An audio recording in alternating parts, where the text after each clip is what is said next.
Alright, here's the third and final video for rational expressions, and we're going to learn how to add and subtract them.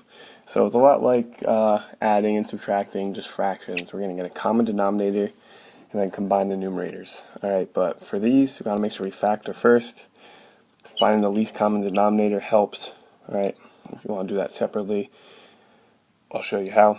And then get the common denominator by multiplying each term by forms of 1, and then combine the numerators.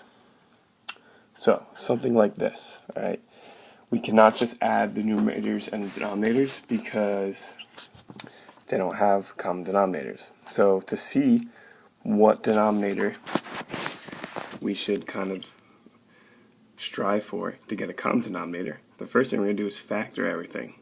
So it becomes 1 over x plus 2 times x plus 3. And then minus 2 over x plus 2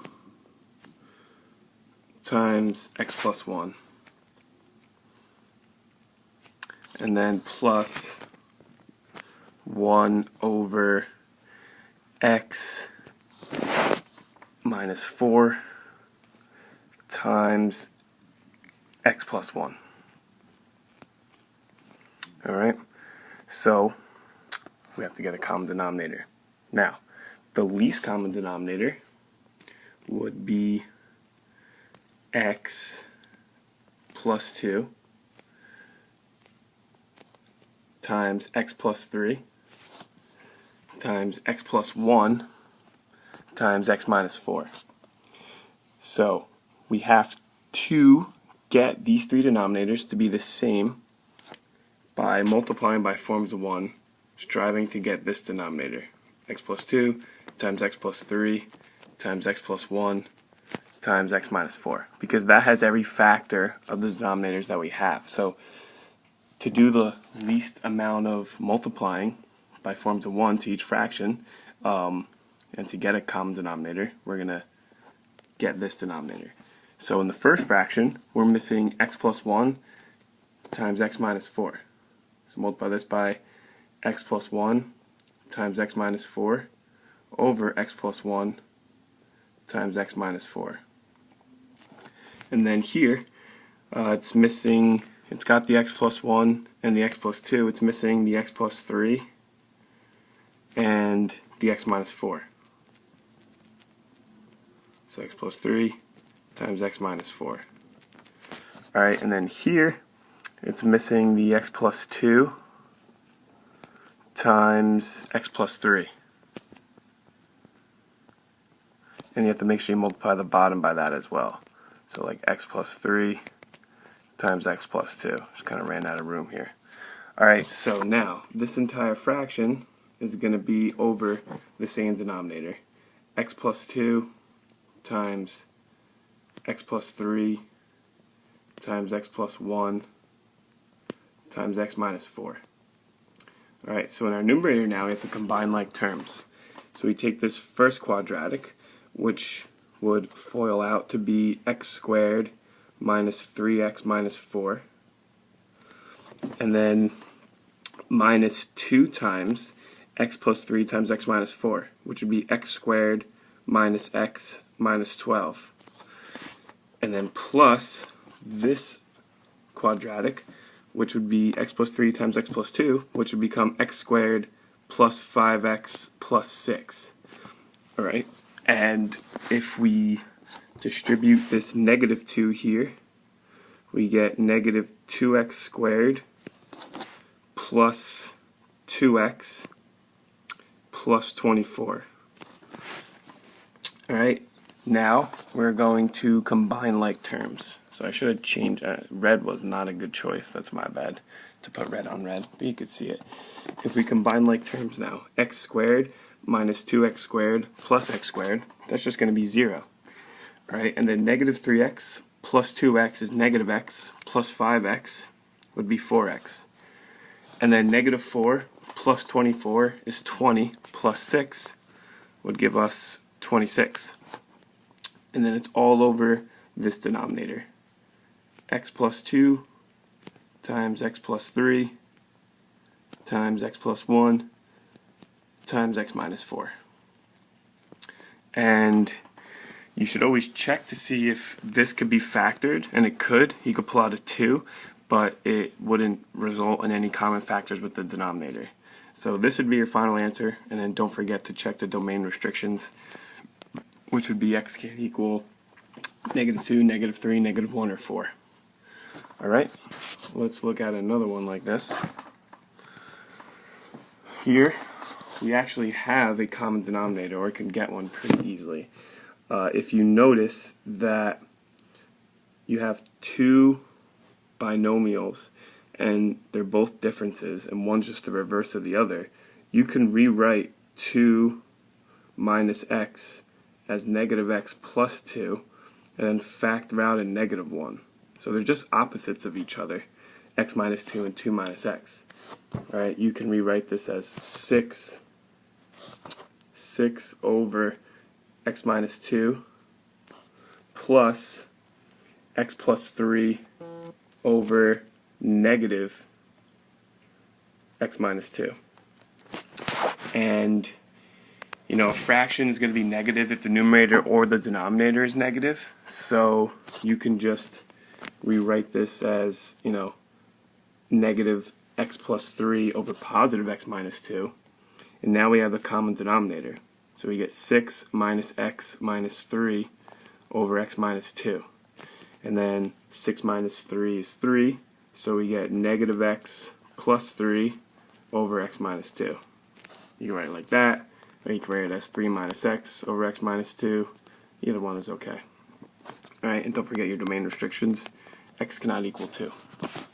Alright. Last thing, complex fractions. I think the best way to do these are to get a common denominator and then flip and multiply. So treat it like dividing fractions, but you have to get it as a fraction over a fraction. So like in this example, we have a fraction over the sum of two fractions.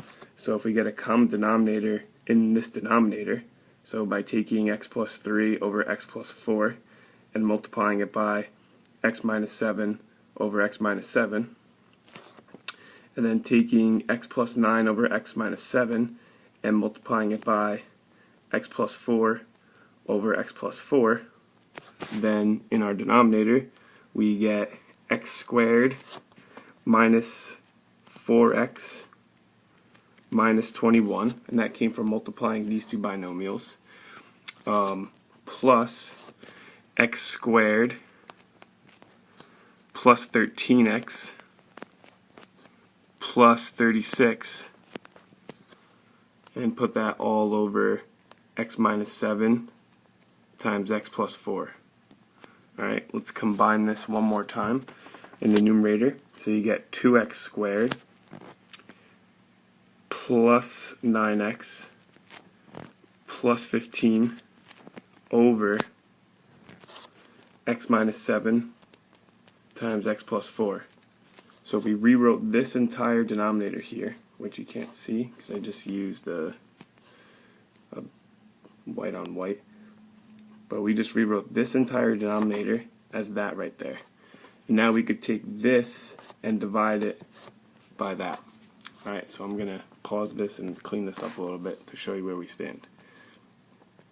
Alright, so after getting a common denominator with this denominator here, this entire denominator, we were left with that. Right, so now we have 4x squared minus 10 over x squared minus 3x divided by that entire fraction. Now remember, we could just, instead of dividing, flip and multiply. Alright, so let's factor and flip and multiply all together. I messed that up.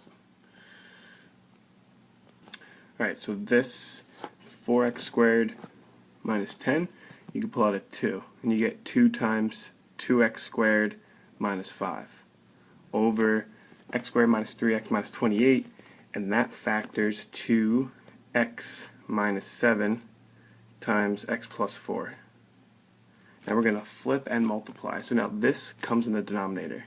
So it'll be x plus 4 times x minus 7 over 2x squared plus 9x plus 15 which doesn't factor, right? Because there's no two numbers, integers, that multiply to 30 and add to 9.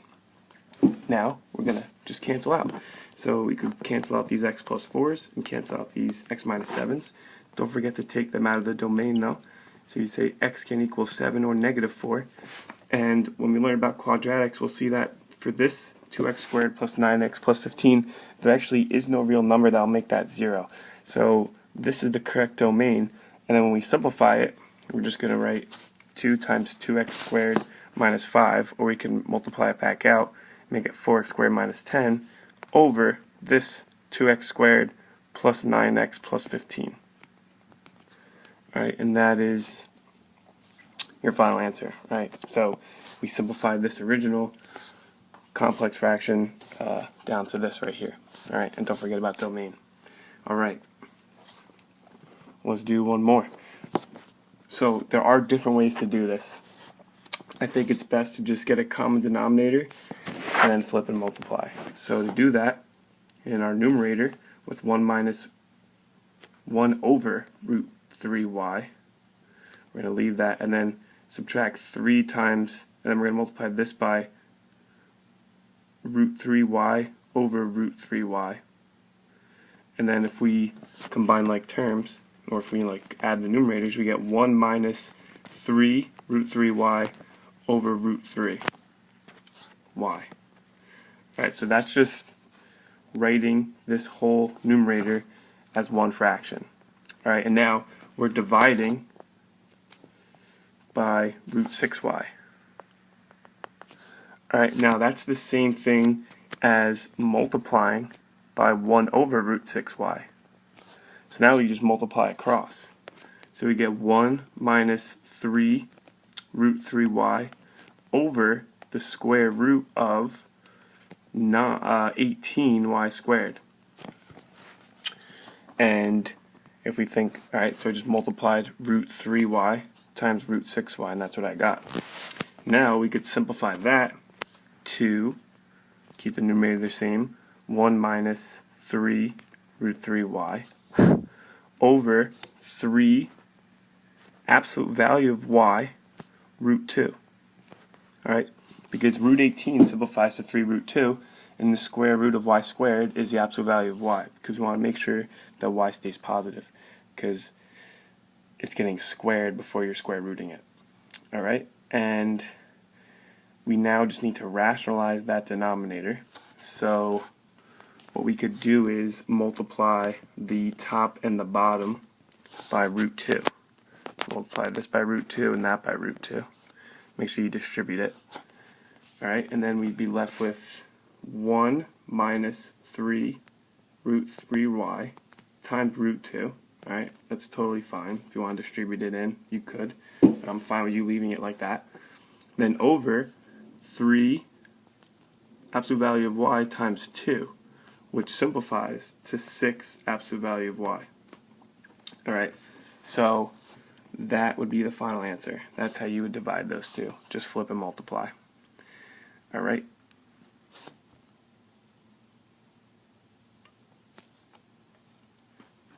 And that's it. Alright. Now you could have just, from this problem, from the get-go, like taken this entire quantity and multiplied it by like 1 over root 6y and distributed, and then got the common denominator, and it would give you the same answer. Alright, so just something I noticed right before I was about to sign off. So thank you for watching, and I'll see you in class.